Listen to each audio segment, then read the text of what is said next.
everybody. Welcome back to Two Lucky Bitches. So we've been sitting around this week trying to think about, okay, what should we talk about this week? And then yesterday happened, so we're just going to share with you a day in the life. So we'll start off with what woke you up or yesterday morning. Yeah, well, so I'm in bed still, and it's very early, and I'm sitting there, and I'm thinking, did I just hear an owl? It's daylight, but I just heard an owl, and then a little bit goes by, and I dismissed it, because oftentimes you can kind of think a dove or something, because we have a lot of doves around here, and we do have an enclosure with a lot of doves. So I was thinking maybe it was that, and then it did it again. So I got up right then and there, and I walked outside, and what did I see?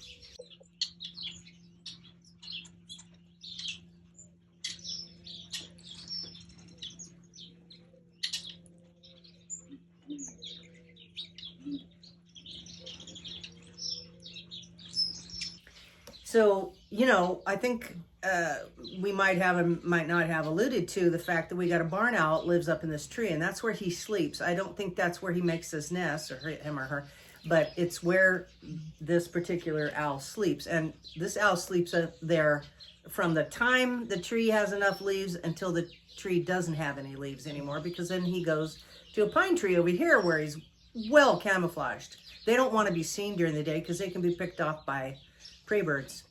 So I look up there and I see two, not one, but two great horned owls sitting right next to each other. Yeah. And then that got me curious, so I looked them up, of course, and it's basically, they are a breeding pair. The male or female, whatever, one of them was hooing.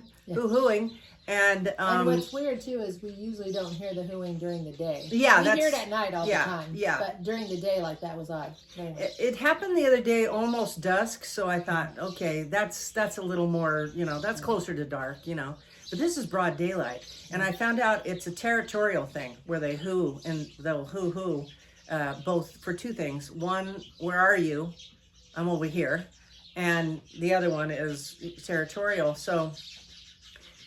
Cut to evening time, and it wasn't even dark yet. One of them did fly away into the pine tree, probably, gosh, that was a good 1 o'clock in the afternoon or so. Yeah, that was about, and what was strange, it was midday, as we had drove into town to meet some family members. We came back, and as we drove up, that one flew away. Yeah, that one flew away, and so there was still one sitting up there, right around the time it started to get dark, they started talking to each other. Yeah. So hopefully you'll see this right about now.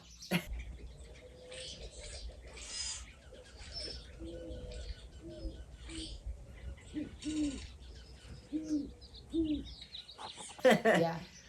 But otherwise, we had a wild day yesterday. We saw all kinds of things, and we would really like to share that with you, because it's the country, and it is a day in the life in the country, if you're paying attention, is pretty awesome. Darn interesting. Yeah. So what was cool, so that was the morning that we saw those two owls. Just so cool looking too. So cool. So in the afternoon, like I said, we drove into town to have brunch with my aunt and uncle. We came back home. And I think we ended up getting in the hot tub as we normally do. Yeah. And this was the coolest thing. So we've mentioned the hawks many times, so we see them all the time. She's definitely sitting up there. Mm-hmm. I don't see her as much, but now that the weather's been really beautiful, she's coming out a little bit more, but they're sticking really close to the house now. Really close. Well, we're in the hot tub, and I don't know if it's him or her, one of them, there was a slight breeze. I don't even know how to describe it, was just floating low enough so that we could see her, and almost like in front of us, like she's giving us a show or something. She's probably hunting, I don't know, but she just keeps floating, and sometimes she's just like standing still in midair, not flapping like they do, but just floating in the wind. And then she'd come back and forth, right in front of us, back and forth, and then she'd stop, and then she'd go way over there, and then she'd come back. Just for the longest time we watched her, it was just beautiful, amazing, her stunning. altitude never changed. Yeah, she when stayed she the stayed same height, still. so we could see her really. She wasn't really high. We could see her. No, she wasn't really high at all, and that was the amazing part. See the detail of her wings and the color and everything. It was just glorious. It was just an amazing thing. And we didn't want to get out of the hot tub because we wanted to keep watching it until she stopped. She did it for the longest time. Yeah. That was our entertainment for it while we were in the hot tub. So, yeah, day in the life. And we're going to show you what it is around here. Yeah, and once we got out of the hot tub, since she was hanging out so much, the hawk, we decided, and it was just a nice day too, so we're just going to sit out here, and we just sat out here, and we threw a bunch of birdseed out again like we do. And just to watch the birds, it's the time of the year, I think we've mentioned before, because spring is coming, that even right now, I don't know if you can hear them, they are just making so much noise. They're so busy making nests, and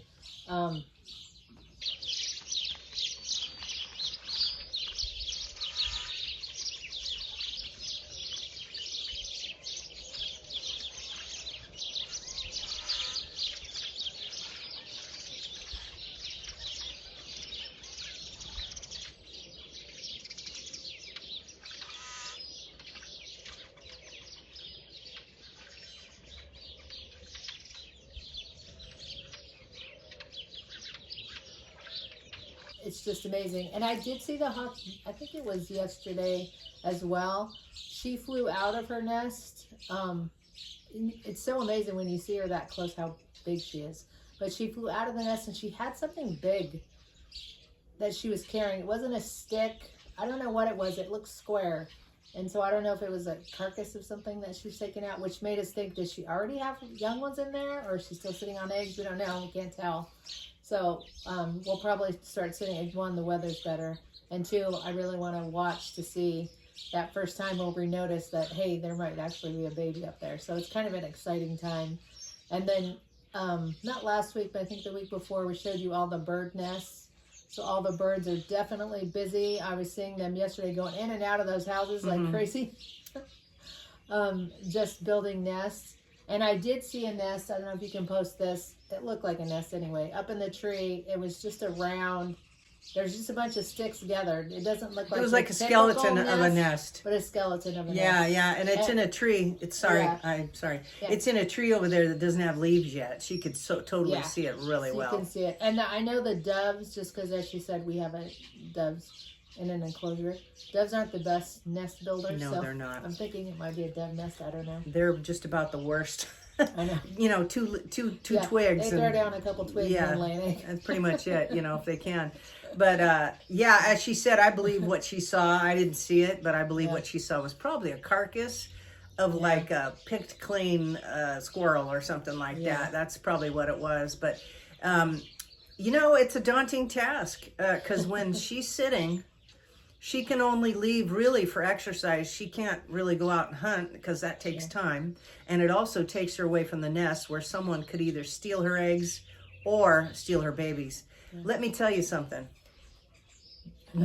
Hell hath no fury like a mama hawk and even the daddy, because what'll happen is sometimes we'll get interlopers, and we believe we do have a family of ravens that do live in the back somewhere, and they nest back there. We've never seen it, but we believe that's where they hang out. As long as they stay over there and don't come over here and fly over, or if they're, like I say, true interlopers coming through, they'll be left alone.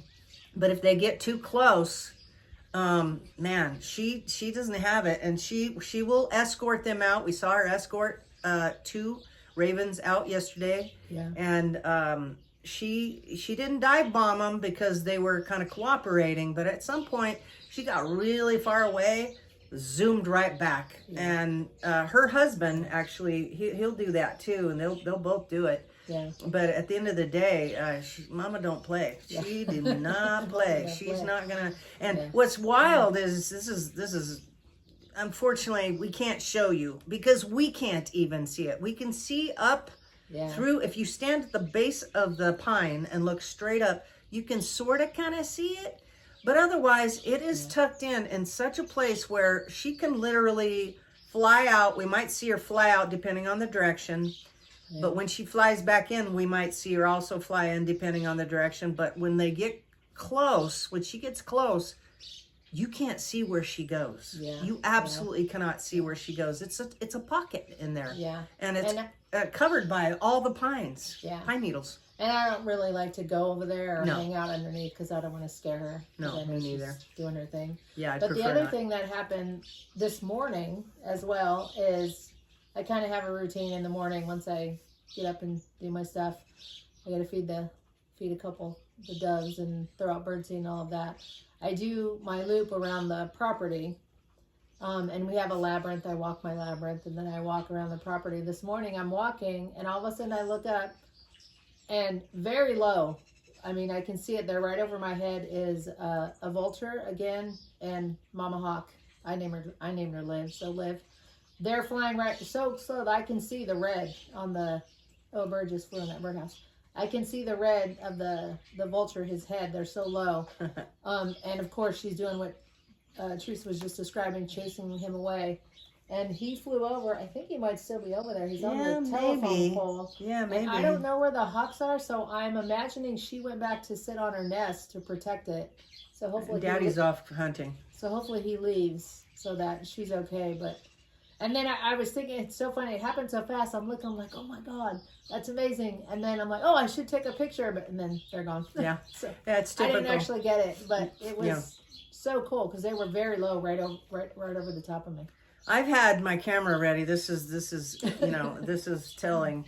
I've had my camera ready and still couldn't get a picture off because it's so fleeting. So we love it, and it is a day in the life, and we wanted to share that with you guys because that's what we're grateful for this week. Day in the life of two lucky bitches. Two lucky bitches. You know, I'm saying till I'm blue in the face, but that's a fact, Jax. Or Jack, not Jax. Multiple. Yeah. So thank you for coming along with us, you guys. We are enjoying sharing what we have here and just basically, you know, getting off on the fact that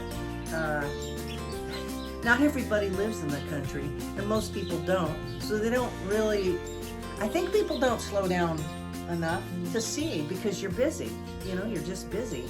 And that's part of our life is to slow down purposefully. So hope you guys will enjoy this episode, and we will see you again on Two Lucky Bitches. Thanks for watching. Thanks for watching.